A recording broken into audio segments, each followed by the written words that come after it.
morning to you, and thank you so much for joining us. Here are the latest news headlines from across the continent of Africa. We start with the papers from Kenya.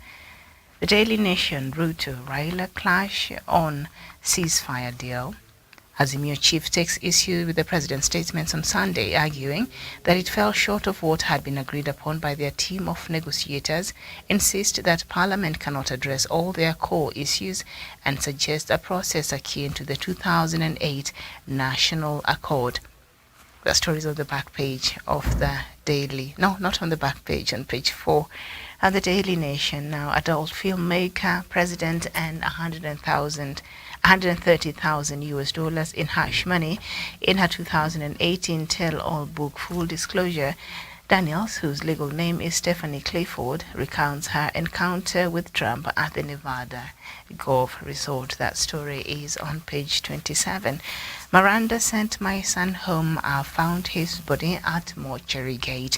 A family from Gesima in Nyamira County is mourning their son who died in an accident as he traveled from Miranda High School after he was sent home for fees. Protas Mugaka and the other four passengers died when their 14-seater matatu collided head-on with a trailer at Amabuko, a few meters from Keroka town in Kisii, a county. What a tragedy that is for that family. Now, calls to Uhuru Raila and 2013 poll fallout. That story is on page 2 and 3. President's big hustler nation headache. President William Ruto has inherited a ticking time bomb as the number of jobless youths has nearly doubled in 3 years, and they constitute the majority of the unemployed, taking the longest to find employment. Latest data by Kenya National Bureau of Statistics (KNBS) show that the number of unemployed youth, these are neither in education nor training, has grown by 68% since 2019. And then we go to the Standard newspaper. The truth on my deal with Ruto. Azimio leader Raila Odinga breaks silence on intrigues behind efforts to broker Sunday's ceasefire with President Ruto's administration, even as the opposition tables fresh demands it once addressed, as well as proposing the new structure for talks. So there's a quote here from President William Ruto by the Standard. Let me just read through it quickly.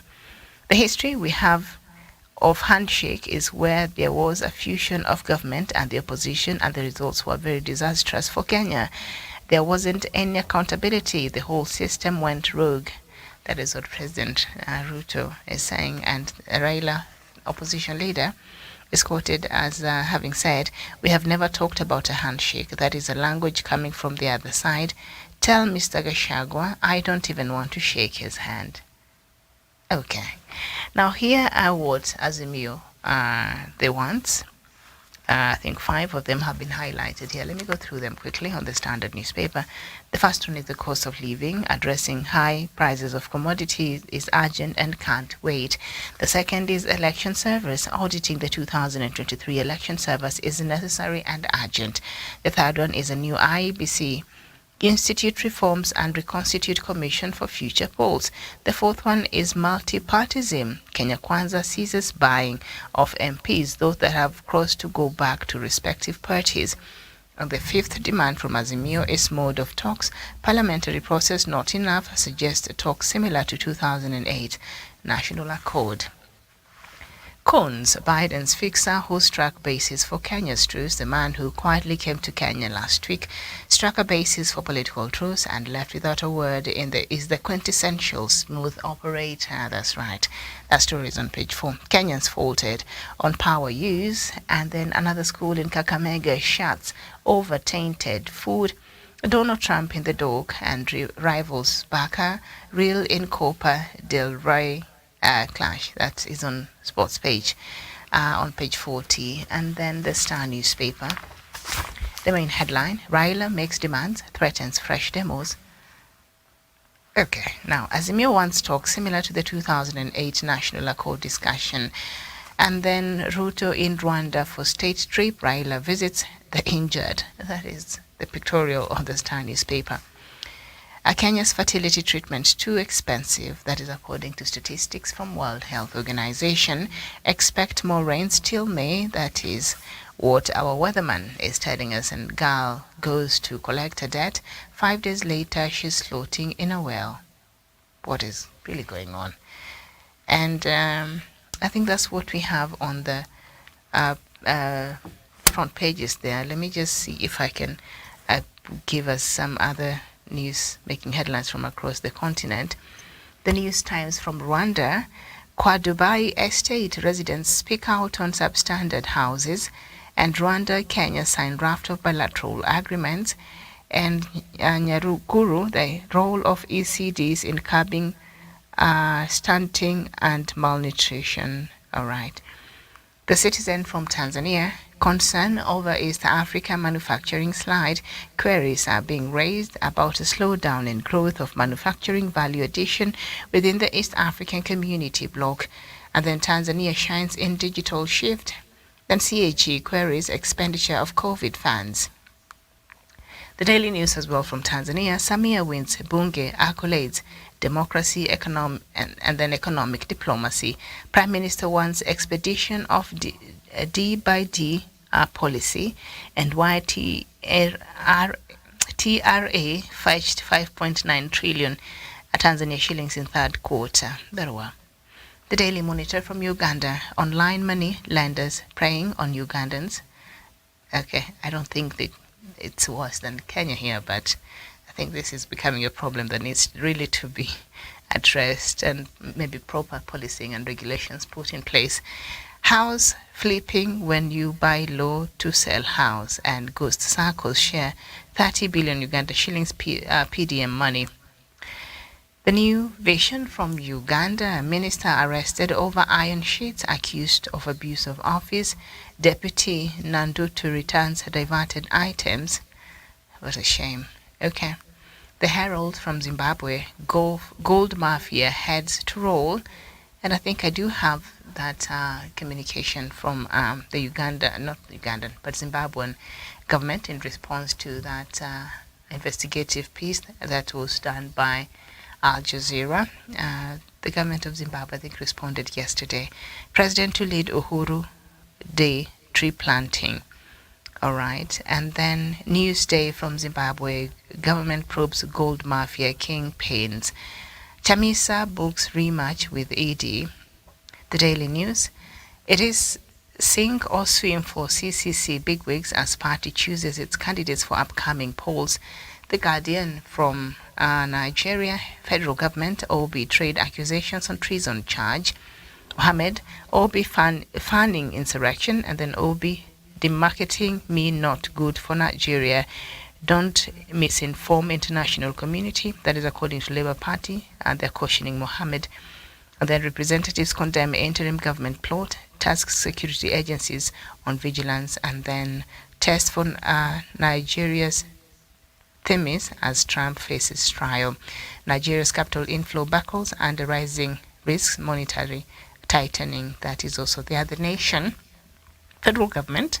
Hold on, I've lost it here, but let me look for it very quickly.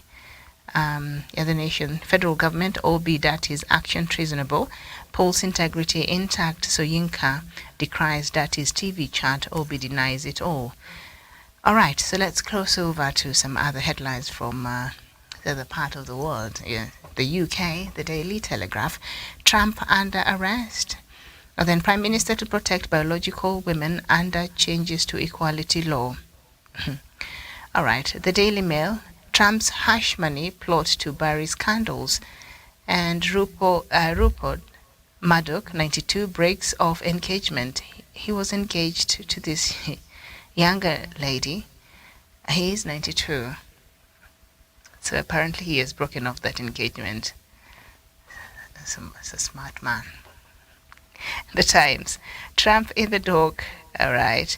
And the Daily Express, George to star in Granddad's coronation. And then the Guardian, Trump pleads not guilty to 34 charges in hush money case. The Daily Star, Orange Man baby makes history as he's the first president charged with crime.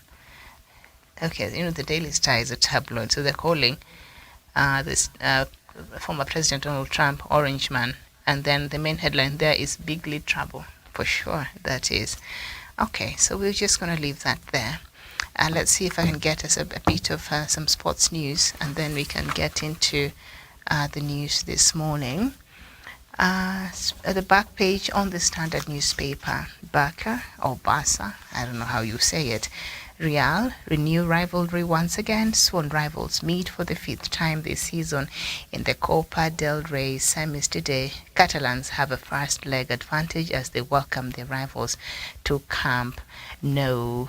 And Familia El Clasico fours, Barcelona and Real Madrid meet for the 5th time this season in the second leg of their Copa del Rey semi-final at Camp Nou today. And then just below that, Spurs boss says his team must do better after draw at Everton. Okay, and then we continue with the school games here in Kenya. And there is some update as far as the Western region is concerned, the Nyanza region is concerned, and defending champions Onjiko renew rivalry with Agorosari today. It's Battle of the Saints as hockey giants clash in Rift Valley games. So it's different games.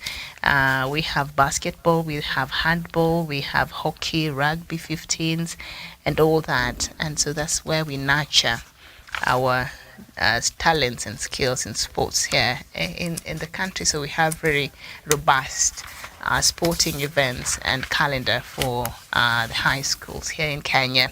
Youngsters set to battle for slots to African showpiece. Athletics Kenya to name team to Africa under 18 and under 20 championships on Friday and Saturday. Hopefully they'll actually put people who match that age group, because there's been some problems before, people who are a bit older. But, I'll digress. Let's just leave that there. All systems go for the IDPA shooting competition. Okay.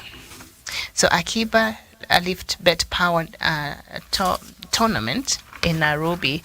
Let's see what perhaps the Daily Nation has. Nairobi Big Guns ready to rumble. Dagoretti High School, basketball and rugby deface Champs Hospital Hill team to watch as continuation of the school games that are ongoing right now.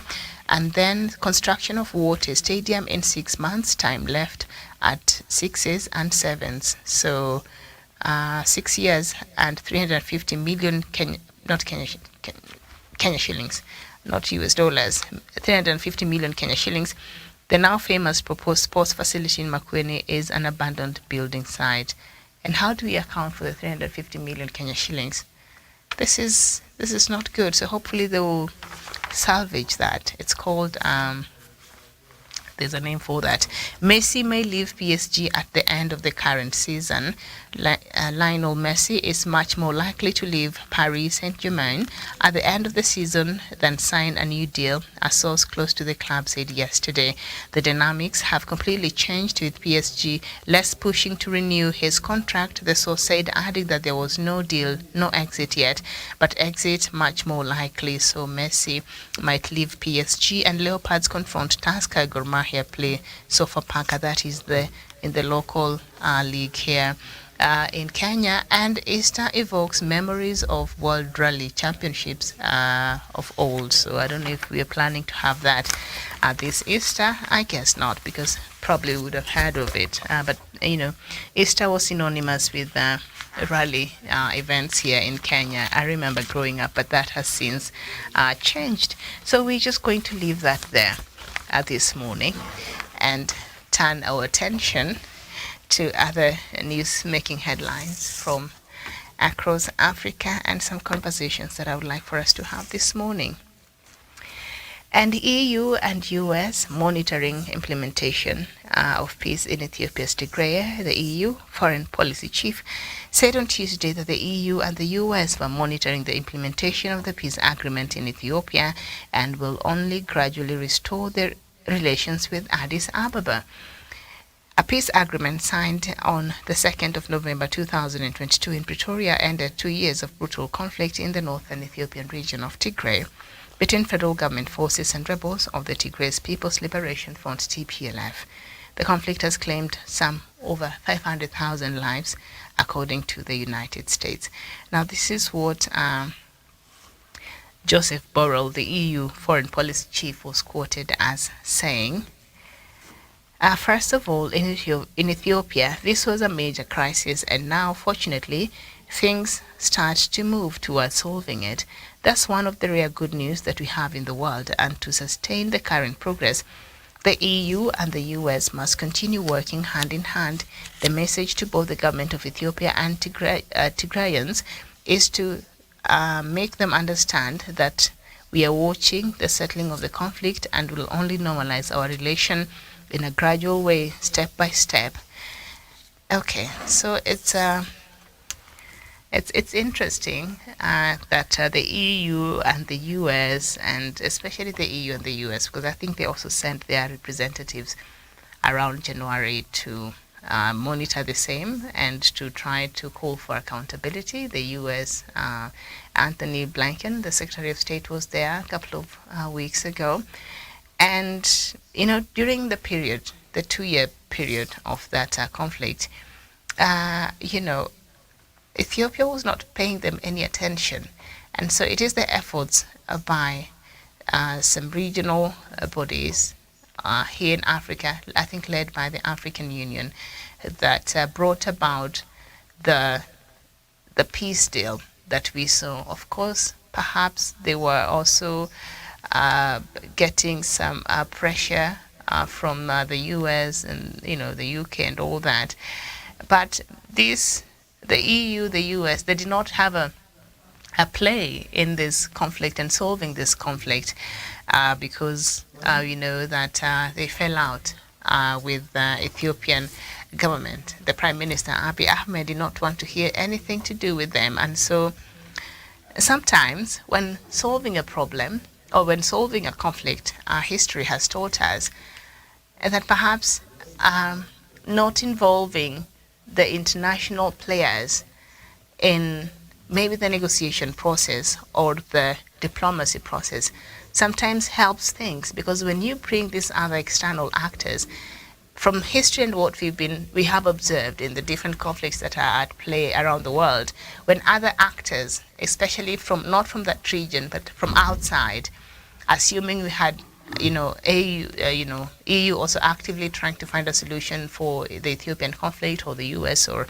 whichever a country outside of what African Union was doing, history has taught us that as long as you have these external factors, then the possibilities of finding a quick solution is quite low. And so it only acts to prolong the war or the conflict. So I think the fact that those Western powers and Western interests, as much as they might have been represented by the AU, always does that, but they were not involved in that process. So this was easy for the stakeholders to find a solution in this conflict. And so now they're coming out after the EU-led mediation proved to be successful. Now they're coming out and they're busy issuing these statements, and they're saying they're gradually going to normalize relationship with Ethiopia step by step. What do you mean, EU? What do you mean, the US? You can't tell us that you're gradually going to normalize your relationship with Ethiopia step by step, while even just the other day, a U.S. Secretary of State was in Ethiopia, and he did not even speak strongly about accountability. He glossed over that issue, enjoyed some good Ethiopian coffee, and had some conversations with officials and left. And then a few days after he went to the U.S., that's when he had the confidence and talked to us about, according to a report that has been delivered and all that, we are pushing off accountability. He did not have the confidence to push for the same while he was in Ethiopia. And on top of that, he brought in some money to aid in the rebuilding of the Tigray region. he brought some aid to the Ethiopian government. So you can't be, you have to choose which side you really are speaking from. If you're pushing for accountability and for the slow and gradual normalization of relation until certain things are met, then that has to be. But you can't say you're doing that, and on the other hand, you're acting as if you have a proper, normal relationship with Ethiopia. That is confusing.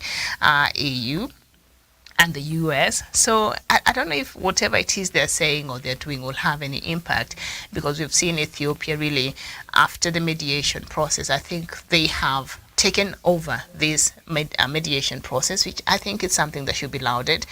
You see, the difference between Ethiopia and, say, a country like South Sudan, and I know, I mean, these two things are just parallel. They're not really synonymous, but we do know of the conflict, but the premises of the different conflicts really differ, and maybe that's why it was easier to solve the problem, the conflict in Ethiopia. But in South Sudan, why I want to draw this parallel is that as much as we've had stakeholders trying to help to bring peace and to stabilize South Sudan, but the leadership of South Sudan has been one that has to be, you have to push them. You have to threaten to sanction them. You have to threaten them for them to do the right thing, and which they don't even get to do anyway. So they are always, they must be pushed for them to make the next step and take the next step. But we can see the difference between that and what we have in Ethiopia is that after the mediation happened, and the government of Ethiopia now took charge, and we can see together now with the Tigray leadership, and they are on the forefront in leading this mediation now, in implementing the aspects of this mediation and working on it, and seeing that whatever it is that was agreed upon, they are able to meet the end of the bargain. So that is the difference. So you can see this is a people who are concerned and are committed perhaps in rebuilding their country and rewriting the wrongs that happened.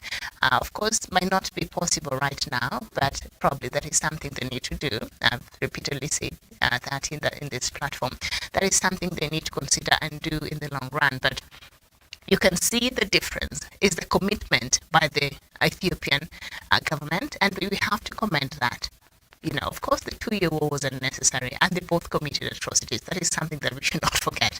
That is something that we must mention, and we must bring up, you know, those lives that were lost and the properties that was destroyed. You can rebuild property, but the lives and the trauma that the victims now live with, that is something that we must keep talking about. But outside of that, we must commend the stakeholders, the leadership and the government of Ethiopia, and even the leadership of Tigray, and they've decided, you know what, we did have a phase of madness, but now we've realized that the country is bigger than whatever it is that we were fighting over and about, and truly there's nothing negotiations and talks cannot really solve. So they are committed towards stabilizing Ethiopia, and that is how you stabilize a country. So in this regard, I commend the government of Ethiopia, and I also commend the other actors who are also involved. But of course, I still have a problem with Eritrea, because I still believe that there has to be some level of accountability on their part in the involvement in this conflict. But if anybody, you know, the rest of the actors are not really getting that accountability, so maybe Isaias Afwerki will get away with that. But it is a good thing that progress is being made, and there's that commitment. That is, I think, what I needed to underscore this morning. So whether the US, EU threaten and, you know, keep saying they're monitoring the implementation, I don't think Ethiopia needs that. Ethiopia does not need a prefect, because Ethiopians themselves are in charge of this process right now. The government is on the lead in implementing these things. The government is committed, and the other sides are committed. So the EU and US should just go on and mind their business, find something else to do, or another country that could be requiring the expertise, and let Ethiopians, without being interfered with, I think, take control of this process and continue with this trajectory that they have taken in, you know, with an aim of with an aim of stabilizing Ethiopia. And so hopefully after this phase is done, they can relook at ways of addressing issues around accountability that they can't escape from, whichever way they choose to address it, but it has to be addressed. And that, I think that is something very important for a complete reconciliation within itself. Ethiopia has to do that. But as it is right now, EU, US should just stay out of Ethiopia's matter and let them lead this process as they're doing, because they have shown that they are committed to peace, they are committed to stabilizing their country,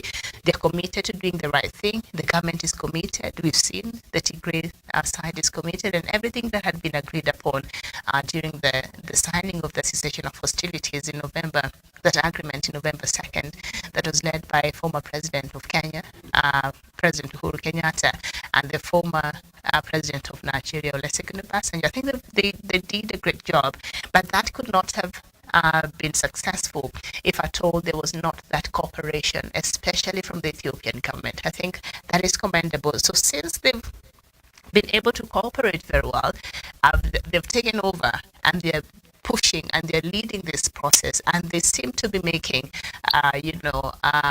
progress in this.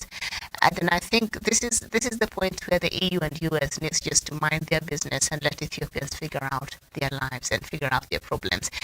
When you can want peace the way the world wants really peace and stability in South Sudan, but until and unless the locals, especially the people in power, really want that and act towards actively wanting and working towards finding a peaceful resolution, then you can see how the efforts that are being made by other stakeholders cannot be successful. There has to be a need and a want from the people themselves. So that is the difference. So if we are having a country that perhaps the leadership that is now realizing that whatever they did was wrong and that was unnecessary, and they now are taking on the task of rebuilding and reconciling the country, then we should allow them to do that, because at the end of the day, and I think a local solution is usually more sustainable than any solution that an outsider can bring onto the table. If the locals own this process and they own it and work on it themselves, then a successful end of this process is likely, because it is a locally owned process. I'm happy that the AU mediated through. However, it took so long, which I still don't understand. But nevertheless, after 2 years, they were able to broker an agreement there.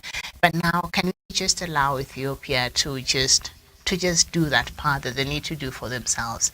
I think it's important. And should we, the international community, find perhaps there's a need for them to come in? AU, you already offered to rebuild. That's what you should do.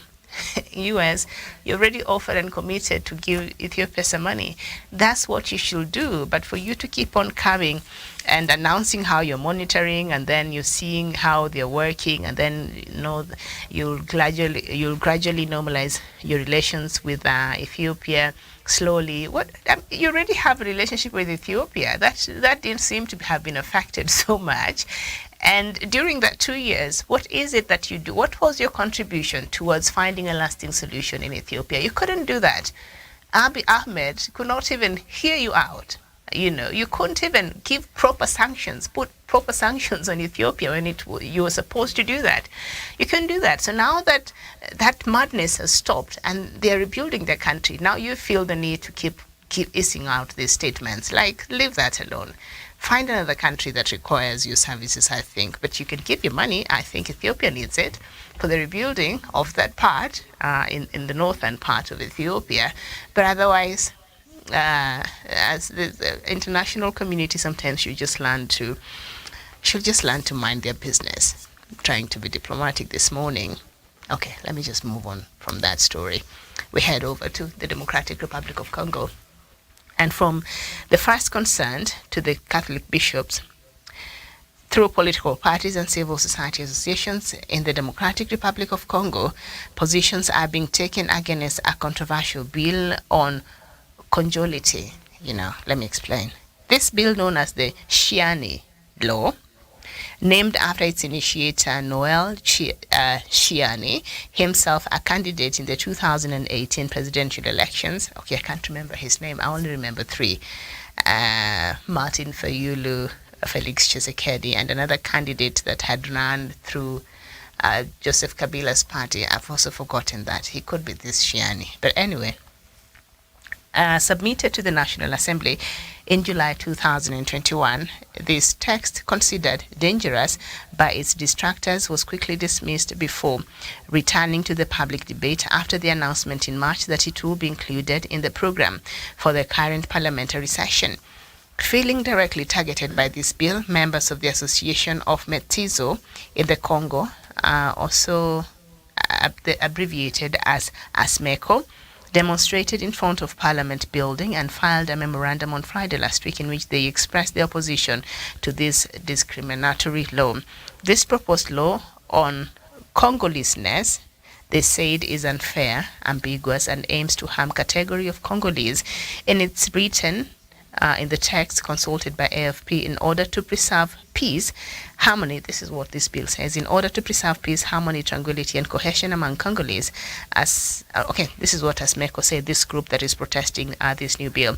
Now, created in 2007, this association gathers Congolese born of Congolese and foreign parents, African, Asian, European, etc., explained its president, Ferdinand Lokunda. The very influential Episcopal Conference, through its Secretary General, Father Donatien Nshole, also denounced this dangerous law that threatens social peace. In several cities of the country, demonstrations against this law have been organized by political parties and civil society organizations. If this law were to be adopted, a person like businessman Moise Katumbi, for example, a declared candidate in the presidential election scheduled for December, will be excluded from the race since his father was Italian. So if you're a biracial child, you're not allowed. Not biracial, not biracial, but if you have, if your parents have, you don't have a dual nationality or something like that, then you could be born in Democratic Republic of Congo, but one of your parents is not a Congolese. So according to this new law, you can't run. Okay, so it seeks to explicitly address the issue of Congoleseness. Okay, if that even makes sense at all. I mean, so now Moise Katumbi, I don't know if you've seen him. Yeah, he's half.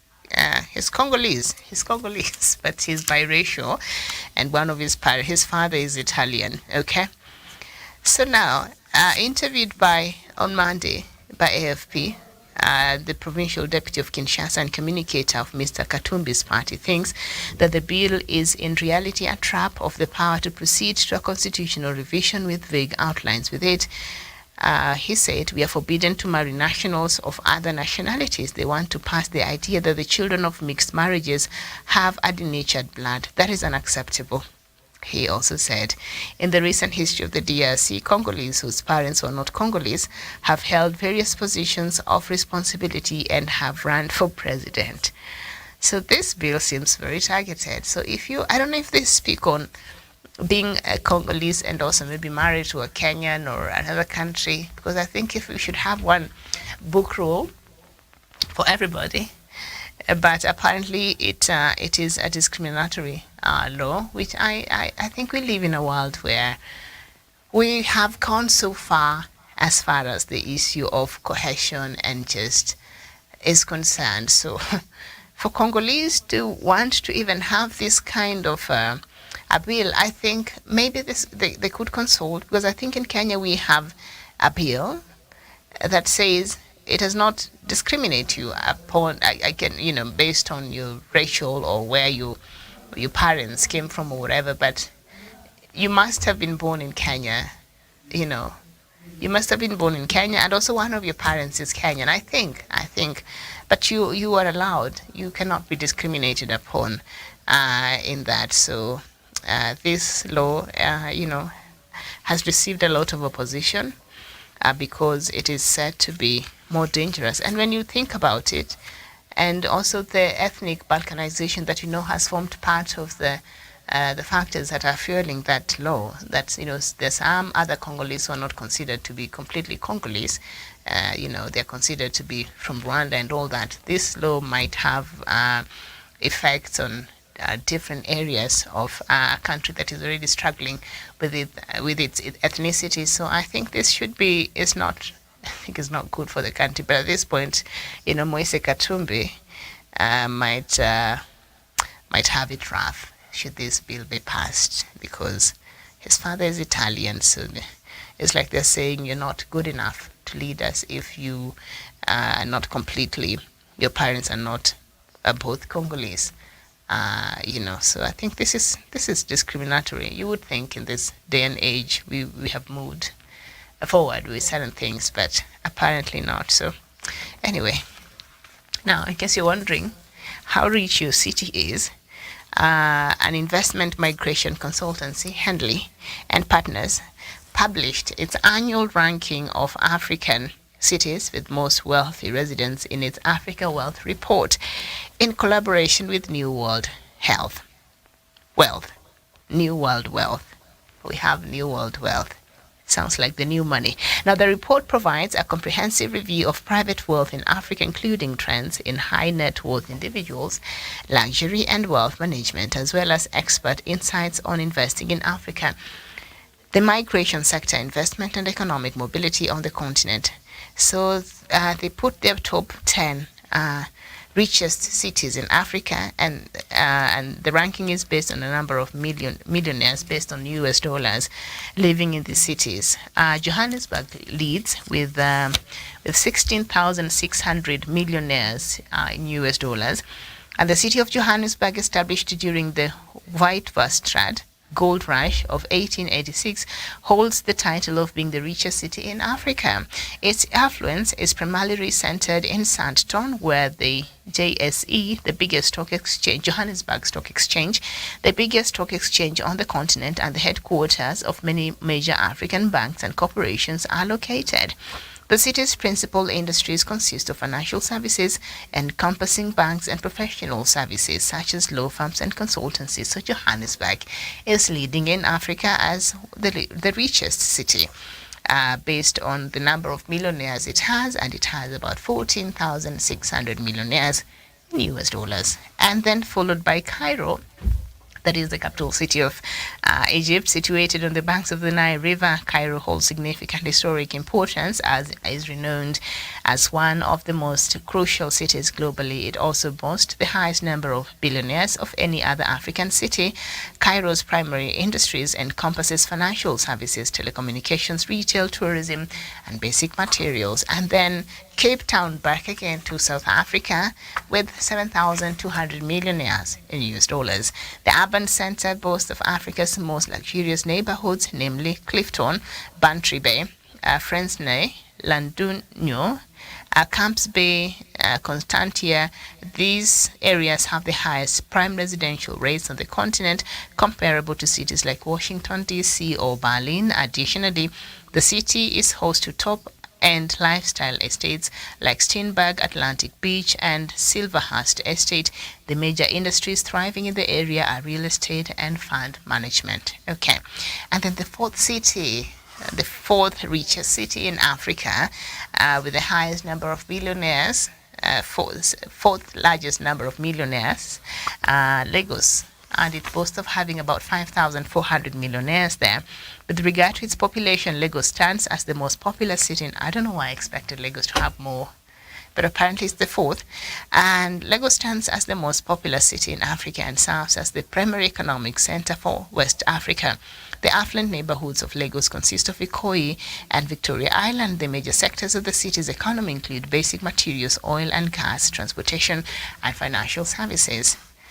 I really thought Lagos could be number 2 or 1 around there, but if we go by Nigeria's financial problems, we saw they had to change the new bills to the new bills, and that transition was not very successful. They're still working on it, and that is because a lot of people don't want to bank in the financial sector. So they had about the formal financial sector, they had about 85% of their bills not being accountable. So maybe they have more millionaires. They're just not banking the money.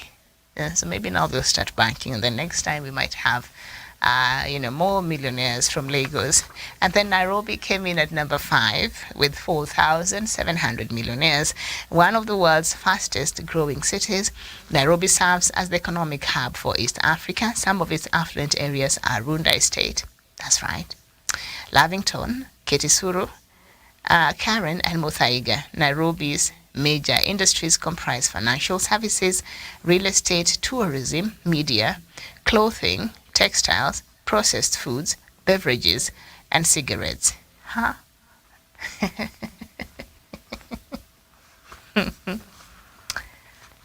Why does Cape Town not account for cigarettes? Why Nairobi? Is that what we are known for? And then the textile. What do you mean textile and clothing? We are fighting to have our local industry and to encouraging people to wear clothes made in Kenya, and the second-hand cloth industry has really taken over Nairobi's. I don't know where this clothing and textile industry account for Nairobi's riches, because this is confusing. Real estate, I can agree with that, but even right now, we have a lot of real estates coming up from Nairobi's diaspora, not exactly in the city, because these old estates they are mentioning, Runda, Lavington, Kitisuru, Karen, and Muthaiga, they're all lands there now.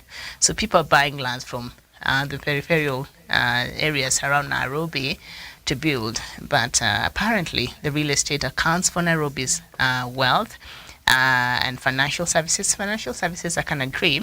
Tourism, yeah, to some extent. Media, it's true. We have key international media houses having their headquarters, African headquarters here in Nairobi, so that is true. Here at clothing and textile is the point where I'm a bit I'm confused about that. And the processed foods, that means we are not very healthy people. So those industries are there and they account for the wealth in Nairobi. And then beverages, I agree. The cigarette part, I'm confused. Okay? I'm confused totally, but... And then the sixth city is Durban with 3,600 millionaires. Casablanca, that is in Morocco, with 2,800 millionaires, not billionaires, millionaires. And then Pretoria, back to South Africa. So it's three leading cities. South Africa has three cities that operates. One is a commercial hub, the other one is the judicial capital, the other one is administrative center. So Johannesburg, Pretoria, and also Cape Town. Okay, so I see Pretoria comes in at number 8 with 2,400 millionaires. Accra, Ghana at number 9 with 2,000. I was expecting more millionaires from Accra, even compared to Nairobi. First of all, I'm surprised we're even at number 5. But that cigarette is really bringing us money, I guess. And Luanda at number 10 at 1,800 millionaires. This is quite something. Yeah, this is quite something. Okay, let's just leave that there and look at other things that some news still from across Africa. And we go to Somalia. And Somalia and Cuba have agreed to resume diplomatic relations after 46 years. Somalia's Minister of Foreign Affairs has said. Abiy Omar Jama confirmed the diplomatic rapprochement in a Twitter post on Monday, and I'll quote him.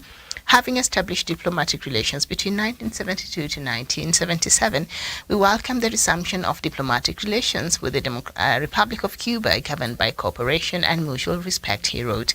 Cuba's ambassador to Somalia, Juan Manuel Rodriguez, was one of the 3 ambassadors who submitted credentials to Somalia's President Hassan Sheikh Mohamud on Tuesday. Somalia's Jama met the Cuban ambassador on Monday ahead of Rodriguez's meeting with Mohamud. Rodriguez is also Cuba's ambassador to Kenya. Somalia broke off diplomatic relations with Cuba in 1977 during the war between Somalia and Ethiopia. The Cuban government under Fidel Castro sent thousands of Cuban troops to assist the Soviet-backed Ethiopian government during the war. Somalia's former foreign minister, Ahmed Isse Awad, said Somalia and Cuba do not share cultural and geographical relations, but adds that the country cannot self-imprison to what happened in the past. Okay, Cuba and Russia, their relations with Africa is really quite interesting, and maybe one day I'll just take my time to get on in there and give us the details. Cuba, Russia, they did, but on this case, Cuba assisted Ethiopia in fighting Somalia then, so that was not very good, so that broke off the relationship. But in so many instances, you would know that a lot of Africans, especially who were leading freedom fighters and all that, they did find a lot of refuge in a country like Cuba and also in Russia. So our relationship, Cubans and Russia's relationship with Africa is one interesting one. So yeah, but I'll not get into it. So I guess it's a good thing. And the new government, the new president of Somalia, it's not new now, I think. President Mohammed Sheikh Mohammed, I think is really trying to push Somalia to the international map in a good way, and really the fight against Al-Shabaab. Also, we've seen they intensify. There's an attack by Al-Shabaab that happened yesterday. I forgot to add it to my news this morning, but that is because of the intensity that the government and other stakeholders have been engaging in fighting the Al-Shabaab, and they have been fighting back. But we've seen a good progress being made, and we've seen Somalia even taking a different trajectory as far as its diplomacy is concerned, and normalizing relations with countries that have not had a relationship with Somalia because of whatever reasons they had in the past. And so I think this is a good thing moving forward. And what I like from this conversation is they're saying we can't keep holding ourselves, self-imprison ourselves from what happened in the past. Sometimes you learn and you move on. Sometimes you learn from the past, something that was done many years ago. You know better and you do better and you move along. I don't know why this is something that is very difficult for the rest of us. But when you look at the history of Europe, a country like Germany, it was notorious. Look at what it did even under, of course, not all Germans supported that, but under, what do you call him? That guy, the Nazi, forgetting his name. What a shame.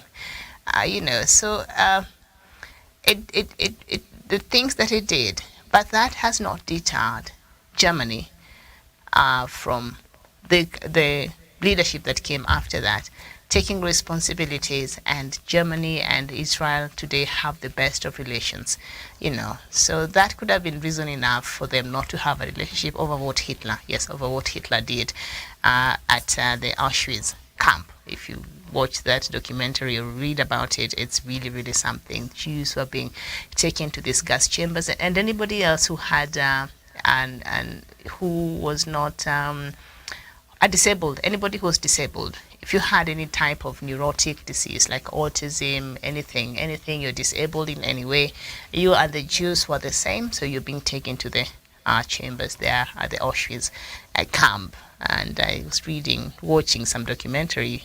Hitler had even a classical music orchestra that was playing during when these people were being murdered. That guy was a psycho.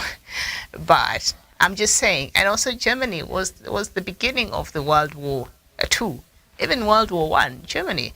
And these other countries, and they've had their own wars there, but they've been able to mend their relationship and work out their diplomatic relations and not hold each other responsible for what happened many years ago. Sometimes you just count your losses and see, okay, fine, that happened, but how can we better have a good relationship with each other now moving forward? How can we work towards moving forward and just addressing some of these things and just forget, let the past be in the past and work on having a good relationship. So I think this is good for Somalia. Somalia now needs as many friends as it can get. including Cuba. I don't know how the U.S. will feel about that. But, the U.S. During President Obama's time, they sort of restored relations with Cuba that had been strained for 57 years at that time. Fidel Castro was it his brother or Raul? Was it Raul or Fidel? Fidel Castro was still the president. And so during Obama's time, they had not had a relationship for, was it 57 years? I could be wrong on that. But towards the end of President Obama's term, I think he renewed our relations with Cuba. And because they realized sometimes you just let go and, holding on to certain things just work against you. And how the world is interconnected right now, we need each other. So I think this is a good thing for Somalia there. It needs to get all the support it can get and just open up for diplomacy with a country it feels it stands to gain on that. So of course the ambassador who will be heading the Somali mission, the Cuban ambassador, is the one who is in Kenya today. I was telling you about the other time in regards to the UN Convention on Diplomatic Relations of 1961. A country can have one ambassador head over. In fact, that Cuban ambassador, because I don't think we have so much ongoing with Cuba like that here in Nairobi outside of their doctors, that they brought us here. I don't know what became of them a couple of years ago. But usually when there's not so much going on, but you just have a diplomatic presence in a country because it's important. And if in that region you don't have so much interest, so you can just have one ambassador representing 4 or 5 different countries in the same region, even maybe not even in the same region, but like this Kenyan ambassador, Cuban ambassador in Kenya, now that he will be representing Somalia as well, but Somalia has to be okay with the fact that he is also the Cuban ambassador. So if Somalia is uncomfortable, then Somalia will say, no, we don't want him. And then Cuba has to look for another ambassador to put there. But they seem to be working on well. And so it's okay. So the Cuban ambassador to Kenya can also be the Cuban ambassador to Tanzania, Uganda, maybe is, I don't know. At the same time, it is allowed. And that sometimes goes on to save on costs and also other things. It works like that. So I think that's a good thing there for Somalia. And then we end from Rwanda. President Paul Kagame has said he's looking forward to retiring and handing over power after 23 years in office. Is this a gaffe, or you really mean it, President Paul Kagame? You were just elected over the weekend as the chairperson of the party, but I guess you can be the chairperson of the party and not be the presidential candidate. But the assumption was after his mandate was renewed as the chairperson of the ruling party, then that was assumed that I shall be running for the presidency. But he's saying, I really don't mind. I could be retiring. 23 years in office. I wonder why the West do not make so much noise about Kagame being in office, and hammer him on democracy. He's been there. For over 20 years, and speaking at a joint press briefing with his Kenyan counterpart, William Ruto, that will be my president, in the Rwandan capital Kigali, Kagame said a succession plan is being discussed by the ruling party, terming his retirement as an inevitability. Mr. Kagame said he was not necessarily interested in choosing his successor, but rather creating an environment that will give rise to people who can lead. What? Was he reading from a book, or he actually was saying this and he meant it? Okay. All right. Let me just underscore that because we'll get back to it in just a moment.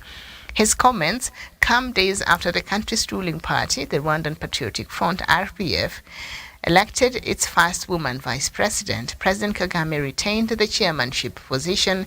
He has led the party since 1998. This was not the first time Mr. Kagame has talked about retirement. In December 2022, he said he had no problem becoming an ordinary senior citizen. Okay. Mr. Kagame has been president of the East African nation since 2000. A controversial referendum in 2015 removed a two-term constitutional limit for presidents. The president last year told a French TV channel he would stand for president again at the next election in 2024. So, Rwanda is going for its elections next year, and President Paul Kagame is saying he will not even handpick his successor, but rather creating an environment that will give rise to people.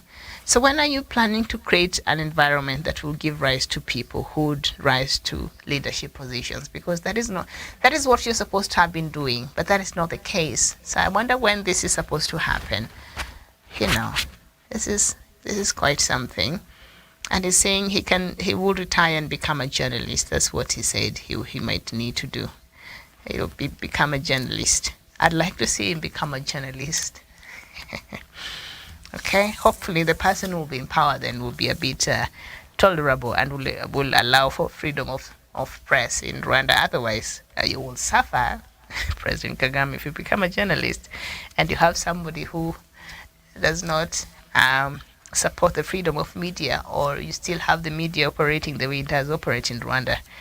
Yeah, but I would understand the heavy-handedness, because the media really contributed a lot to the genocide in 1994, and I think that's why they're still afraid to open up that space. I think it's just out of trauma. But you should open space for a healthy freedom of media. So hopefully when you become a journalist, okay, and the leader who will be in power then will allow for that. Otherwise, if you operate as a journalist in the same environment that you as a president has created there, then you will suffer. That's all. So hopefully, the person who will come after you will create a bit of more space and allow for some healthy freedoms there. Okay, I want to thank you so much for your time. I'll see you here later at 3 p.m. with more news from across the continent of Africa. My name is Miriam Ogoto. Enjoy the rest of your day. Bye-bye.